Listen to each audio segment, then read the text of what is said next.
leaders, welcome to the 2020-2021 Awana year. First off, mix those two together. First of all, let me say thank you. Thank you for being willing to be flexible. Thank you for taking the time to invest in our kids. Awana is a great program, and it is so good at getting the scripture verses into their hearts and into their heads and into their lives.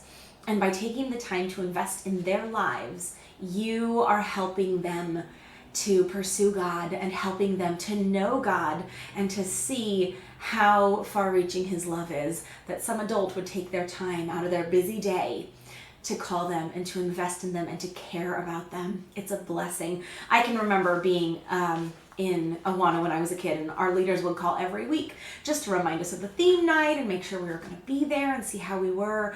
And I was like, I got a phone call. It was exciting to get a phone call every single week and know that somebody was calling just for me. That was always really special, and it always made me feel very cared for. And that is our whole purpose in this, pointing kids to Christ and showing them that we care, showing them that the church as a whole cares about them. So thank you for taking your time and helping us love on the kids of our church. It's going to be fun, even if it's going to be a little different this year, and I appreciate your flexibility. So let's talk about the expectations for being a leader. So I expect you to call once a week. You're going to be given a group of kids. It might be 2, it might be 4. Some of you ambitious ones might even get 5. I don't know. We're still working on breaking those kids into teams. Maybe by the time you see this, we'll have that figured out. But my goal is to have around 3 kids per leader, and the expectation is to call once a week. What day of the week? That's up to you. If Fridays work best, call on Fridays. If Mondays work best, call on Mondays. Figure out what works for your schedule. However, you might find some conflicts. Let's say the Jones family always goes to, pick an activity on Monday nights. And if you have a Jones kid, you might then have to have a different night. So if you do find that you're not connecting with one of the families because they're always busy on the night that you've chosen, maybe talk with the parents and find a time that works best. Also, I ask that you not call between 9 a.m.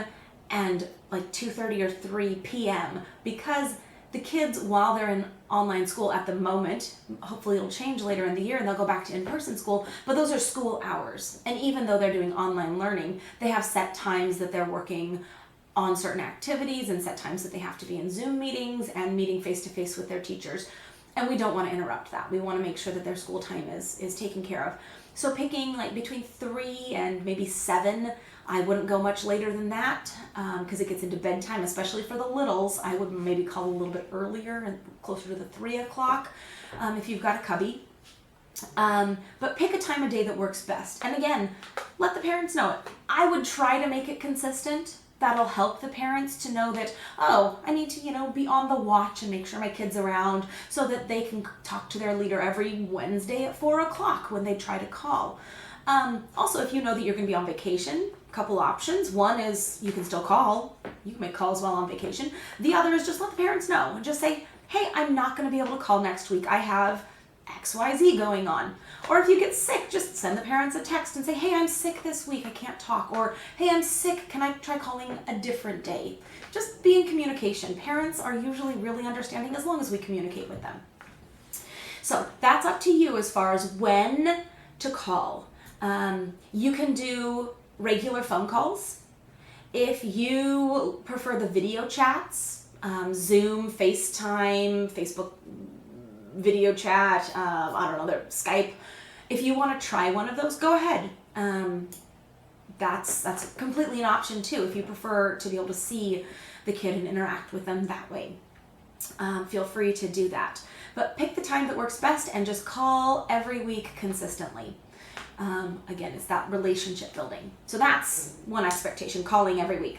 Another expectation is we're going to be tracking their progress. If you're new to Awana, the kids have a handbook they're working through, and each section has a verse for them to memorize. Cubbies have some little activities to do. The older kids have some Bible activities to do. There's stuff to do in there. We're telling parents that they can sign off on the verses this year. Usually they practice at home, they come to club, they say their verse to their leader, and their leader signs off. This year we're saying parents can sign off, but we need you to keep track of it. You'll be getting a tracking card, one for each child. And I'll go through those, and I'll also be giving a letter with it that it just explains how to use the tracking card. It's really easy. You find the corresponding box to the verse that they just said, and it goes by number.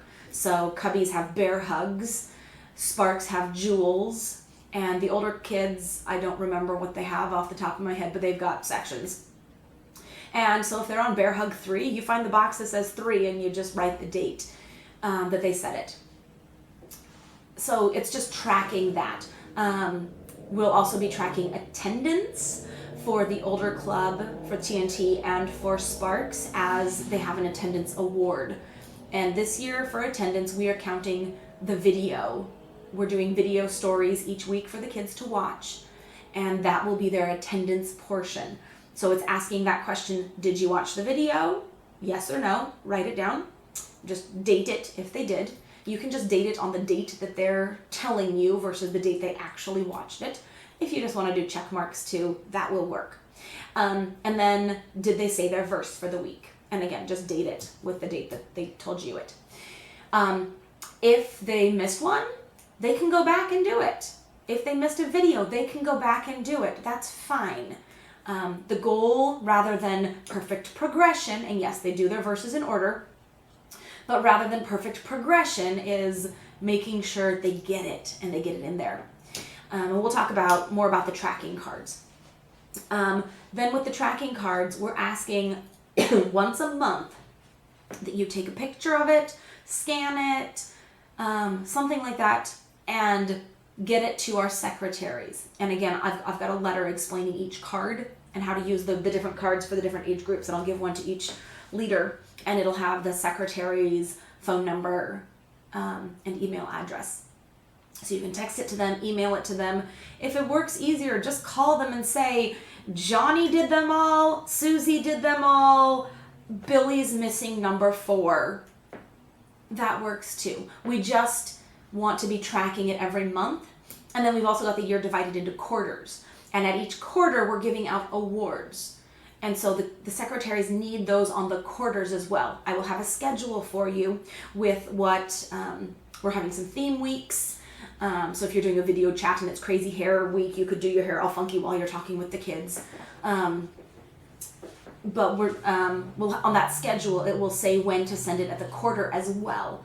So there'll be a couple months you might have to send it twice. But by sending it every month, it allows the secretary to keep up with it so that they're then not having to get all the kids caught up for a whole 8 weeks. They're only having to get all of the kids caught up for 2 weeks or 3 weeks. So that'll be really helpful to send it to the secretaries every week. So those are kind of the expectations out as far as what we're expecting you to do as a commitment to this. So let's talk a minute about those tracking sheets. Here's a picture of the cubby one. It's got at the top, it's got its Apple Acres, which is its a little booklet that's an entrance exam. It's got 2 sections. And again, ask them if they did it, date it. And then it's got bear hugs. And there's 3 sections on those. There's the memory verse, which are required. There is the review, which is optional, but that's great for the older kids, especially if they're ready for a little bit more of a challenge. And then there's the under the apple tree, which is also optional. And you can see that. It'll say that on the sheet.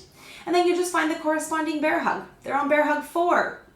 We'll have a schedule. They're all doing the same one each week. We'll have a schedule. You'll see, oh, they're on bear hug 4. Did you do bear hug 4? Great. Initial it. Or not initial, date it. It's really easy. So that's the cubby one. They've got bear hugs, and the memorize is the part they have to do. And then there's the review and the under the apple tree. Please track those because there is a reward, a special award for any child who does all of the under the apple trees. And it will say that on the paper. Cubbies are not tracking attendance, so you're just tracking that Bible verse. And then the extra, the review and the under the apple tree if they did that. Here's the Sparks tracking sheet. The Sparks are all working through a different book. Whereas the Cubbies are all doing the same book. The TNT, Truth and Training, are all doing the same book. The Cubbies are each doing, or the Sparkies, sorry. The Sparkies are each doing their own individual book based on, is it their first year in Sparks? Is it their second? Is it their third year in Sparks? The first year in Sparks, they get, there's a little, it's called Flight 316. It's a little pamphlet that they get that they have to go through and do. So you'll date those ones as well. And then they get into their rank test, and you'll see it on there. It'll say rank test. And then the jewels. There's a red jewel, green jewel, red jewel, green jewel, and there's sections within each of those. They do need to do those in order, except for red jewel 1, there's a bring a friend. And we let them skip that one and go back and do it later. But this year we've got some alternatives. But they can skip it and go back and do it later. But that might be one, if they do skip, to go back and remind them, and just check in with parents that they haven't forgotten to go back and do that one. And then at the bottom of the sheet, there's a place to track attendance. On the schedule, you'll be able to see what week it is, week 1, week 2, week 3. That'll all be on the schedule. There are 30 weeks, and we'll put out 30 videos unless we go to in-person, and then things will change and we'll figure out what we're doing. And just write down, did they watch the video? And that's their attendance award. Just find the jewel, red jewel 1, section 1, red jewel 2, section 3, and then just put the date. For the TNT tracking sheet, there is an attendance section. There is their little booklet, there's a little pamphlet that they have to do that's just got 2 sections. Can't remember the name, but it's there on the screen. So they've got those 2 little booklets, and then they've just got their units. And they'll go through the units. Now, with the TNT, there's the regular verse, and those are required. And those are the top box. For each section, there's 3 boxes. There's a top box that just has the number, and then you just put the section in. There's another box that has a star with an S inside of it, and that's their silver star portion. Those are optional. But if they do that, you just, again, put the date. And then there's a star with the G inside of it, and those are the gold star sections. And those, again, are optional, and then you would just put the date. And they're all grouped together, whereas on the Cubby sheets, they're all separated out. These ones, the TNT ones, are all grouped together, and they're by unit. And so you just track, did they do that? There is also another section called Go Reach Kids in each section that they do. And it is also optional. And the tracking for that is on the back. So it's a little bit more tracking. Did they say the verse? Did they do the silver star? Did they do the gold star? Did they do the Go Reach Kids? The verse is required. The memorize is required. The silver star, the gold star, and the Go Reach Kids are optional. But if they want to do that, they can. And again, I think there's special awards for that. So for the TNT, it's a little bit more with attendance, and then the 1 requirement and the 3 options. And don't forget, the third option is on the back of the sheet. So you're going to need to pay attention to that. Sorry, that's just how that sheet worked out. We always have to talk about safety. So here's the portion of the video that gets a little bit more serious. We at the church are mandated reporters. If we see signs of abuse, if we see abuse actually happening, we have to, by state law, report it. So we are going to talk just for a few minutes about that. One of the ways we keep our kids safe, our kids' safety is, other than pointing them to Jesus, safety is our next priority. So the first thing we do is we always do a background check on any person in our church who wants to work with kids.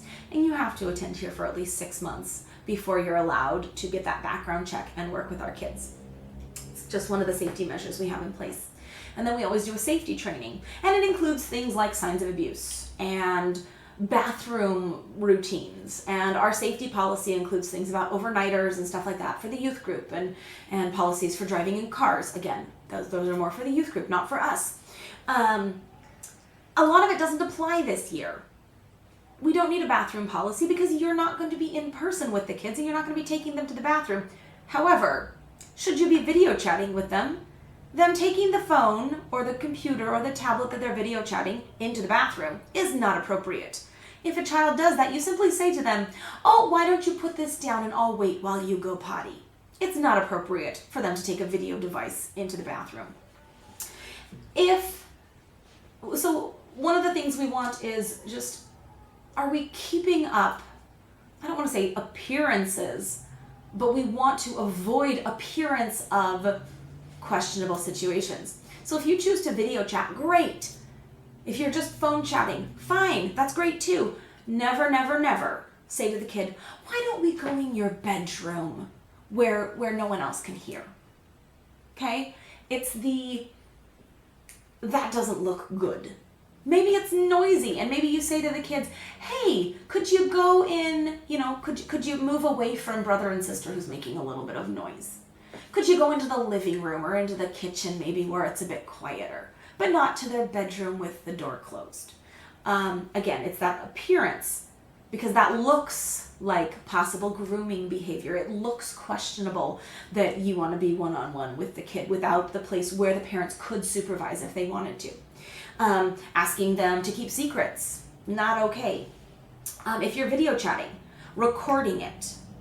There's functions on Zoom and other things where you can record or you can take screenshots. You cannot do that without the parents' permission.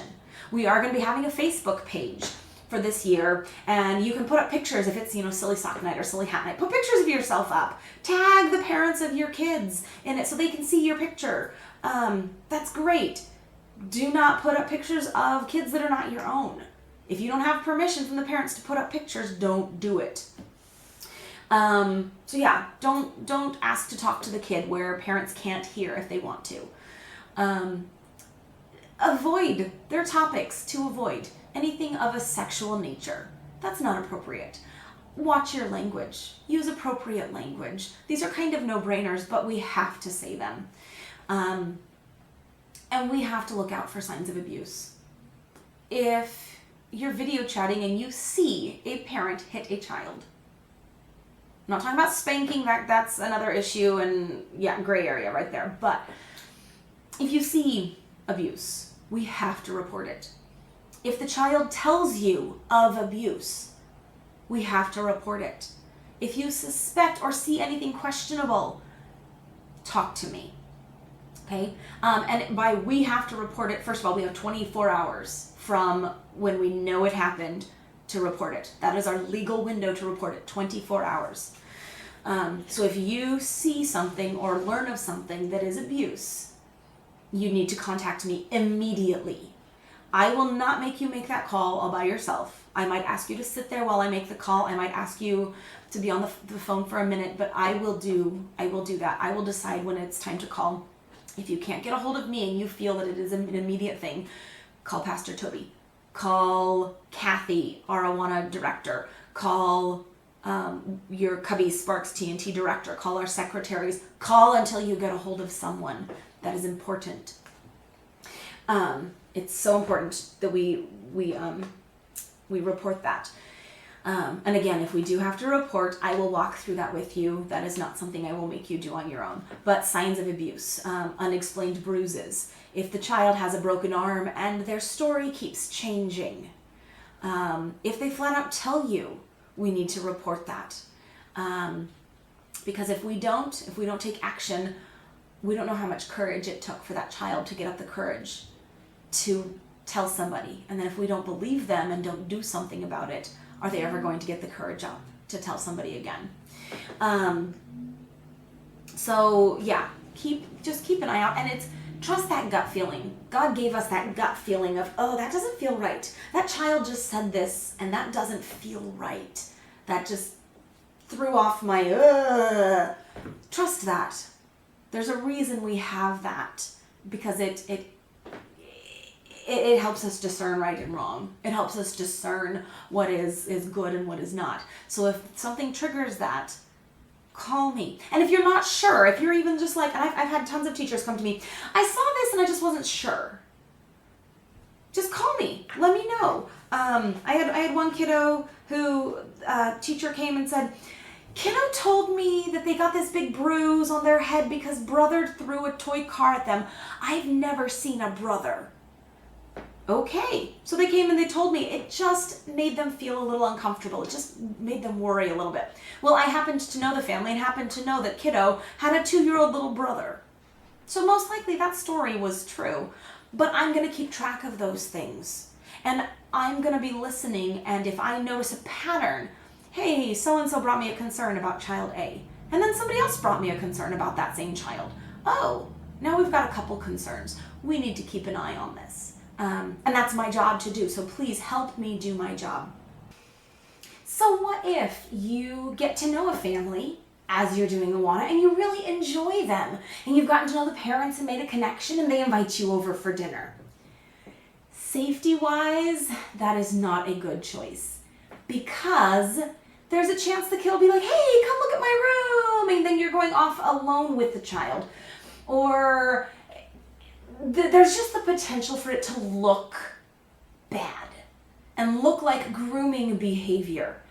And we don't want that. We don't want any chance of accusations to be made. And one way we do that is we don't be alone with the child. And if you're going over to a family's house, it just brings up questions. Now, what if you are getting to know a family and you're like, hey, this family is really cool. I've enjoyed getting to know them. I want to continue to get to know them socially. Great. Hang out with them here at church. Get to know them. Meet at the park. Go out to coffee with the parents. Become friends. And then it's okay. It's okay to be friends with the people at our church. But if your only context of relationship is this Awana, then it looks questionable. My niece is a cubby. Because I am the children's ministry director and she is a cubby and one of our kiddos here at church, that doesn't mean that I can't still go over to their house and play with her, and I even have her over for sleepovers, but that's because she's my niece and that's appropriate. We have some of the leaders here who regularly nanny and watch other kids in our Awana program. That's fine because their relationship exists outside of Awana. We want to make sure that relationships formed inside are appropriate and that are not crossing boundaries. So it's fine to continue to get to know these families, especially if you find that there's this other parent that you've got a great connection with. Great, pursue that, build relationship, that's the point. But as you're interacting, just remember, are you acting in a way that to an outside observer who does not know the situation is above reproach, that looks above reproach? Also, what if we spend the whole year doing online and you get to know your kids, and at the end of the year you want to have like a party to celebrate the end of the year and the fact that you've gone through Awana together? Great, do it. Invite me. The church policy is that adults are not alone with kids at church functions because it can lead to accusations without the protection of another witness there. We want to make sure things look above board. We want them to be above board, but we also don't want them to appear like they're not. So great, if you want to have a party with your kids at the end of the year, awesome. Let me know, invite me, I'll come. We'll have a party together, and that gives you that accountability and that safety of another adult there. So that if an accusation is made, we've got somebody else who can say, I was there, that didn't happen. This person was never alone with a child. We want that protection. And it also gives that protection of if somebody wants to try something a little shady, we've got 2 adults there. Or we've got that accountability of another adult. And we want that. We want accountability. We want what we do, our actions here, to be in the light where everyone can see them. So, last couple notes on safety. Okay, let's get into some tips for how we can work with kiddos. So first, the first couple weeks, get to know the kids. If you're a TNT leader, the 3rd through 5th graders, the TNT, so if you're a leader with the older kids, they've got something called the Start Zone. That's that little booklet at the beginning with whose name I couldn't remember earlier. I went and checked. So the Start Zone is a little booklet they do at the beginning. The very first thing in the Start Zone, and we'll make sure that all the leaders have a copy of that if you're a TNT leader, is a Get to Know You page. So the first time you have a conversation with the kids, get to know them, go through that. If you're a Sparks, K through 2, kindergarten through 2, 2nd grade, or a Cubby, preschool, take some time and get to know them that first couple weeks. Ask them some questions. Have a list of prepared questions.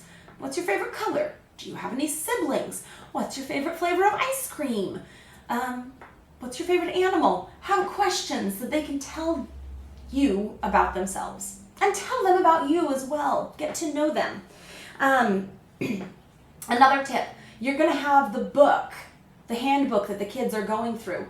Read through the lesson before. Now, for cubbies, that's really easy. You read through it, they're all on the same lesson. For TNT, you're actually going to have a leader's manual that will have the book, and then around it will be lesson ideas, and there'll be like discussion question ideas. So read through that and have some talking points ready. Sparks is a little different. The kids are going at their own pace, but we're going to try to get the leaders so that all the kids that you have are going through the same book. But they might be on different sections. But take a look at their section, the section that you know the kid is working on. You've got your tracking sheet. And if you see, oh, Susie is working on Green Jewel 3.2, look up Green Jewel 3.2. Have an idea of what Susie was working on that week so that you can ask her a couple questions about it. We also, another tip for leaders, we're going to have a Facebook page. We have it set up. For this year, the only people who are allowed on it, it's a private group. The only people allowed into the group are people who are connected with Awana this year. We're going to have theme weeks. Usually at Awana we have like theme nights. You have crazy hair night and fake injury night and glow in the dark night. So we're going to do some theme weeks. So post a picture on there of your crazy hair, or if it's inside out night, post a picture of you with your shirt on inside out or whatever. Use that, and you can even, tag the parents of your clubbers in that so that they be sure to show it to their kids. Be sure to show it. That's great grammar. They are sure to see it and show it to their kids. But really use that Facebook page if you are a person who uses Facebook. So that's an idea. So a tip for cubbies, if you're working with the preschoolers, some of the preschoolers, they're not going to want to talk on the phone. They'll just, hi, bye, that's it. Other preschoolers, they might say hi, and then they'll just sit there quietly. So have something ready. Maybe as you read through the lesson, it reminds you of a story from your life. And I'm not talking a 10-minute story. I'm talking like a 20-second story. They're 3-year-olds. Keep that in mind. But have a little story. Oh, I saw this week that Cubby Bear got stung by a bee. I got stung by a bee once, and it really hurt. Or something like that. Read through the book. Watch the lessons. They're going to be posted on YouTube. They're going to be sent out an email. They're going to be on the church page. Watch the lessons that the kids are going to be watching. It gives you a point to discuss with them, or an idea for a story that you can tell them. For Sparks, look at the sections they're working on. Figure out questions that you can ask them about that, or ask them how it applies to their life. For the TNTers, you've got the book with the leader information around. Read through that, get to know it, and use that as a starting point. Take time and pray with your kids. Ask them what you can pray for them about. Pray with them then, or pray for them throughout the week. But take the time and really get to know them, invest in them, and really help them grow in their faith. So those are some thoughts and suggestions on things you can do. If you find yourself really floundering, give me a call and we can go over some stuff and we can get some more concrete ideas for you. I'd love to do that for you. Okay, the final thing, and this is something I need you to do. In order for you to work with our kids, 2 things have to happen. You have to have watched this video and you have to have a background check. How am I going to know you've watched the video? Well, I'm going to trust you, but you have to tell me. So I sent this out in an email, so I want you to hit reply. Please don't reply all, just reply straight to me, or send me an email. You can send me a new email, and I need you to say, I watched the training video on, and include the date. And then be sure and fill out the background check. Now, if you've had one in the past and you are positive you've had one, maybe you're one of our regular workers who has to get one every other year, and you know you have one, and no information has changed, so you haven't moved, or you haven't gotten married and changed your name. Oh, I have. Guess who gets a new background check? Well, I get one every year, but guess who gets to fill out a new background check form? Me. You need to fill it out.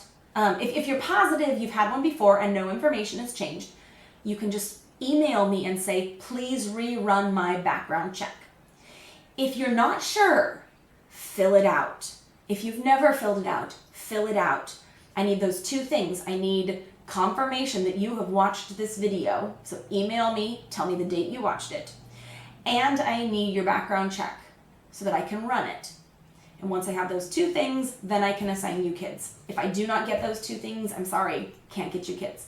So those are what I need from you. Thank you so much for bearing with me and watching this. And I look forward to a fun year. Maybe not our normal year, but we're going to make the best of it. And if we have really great attitudes, that's going to spill over into the kids. And we can make it a really fun year for our kids. So I look forward to seeing you. Give me a call if you have any questions. Bye.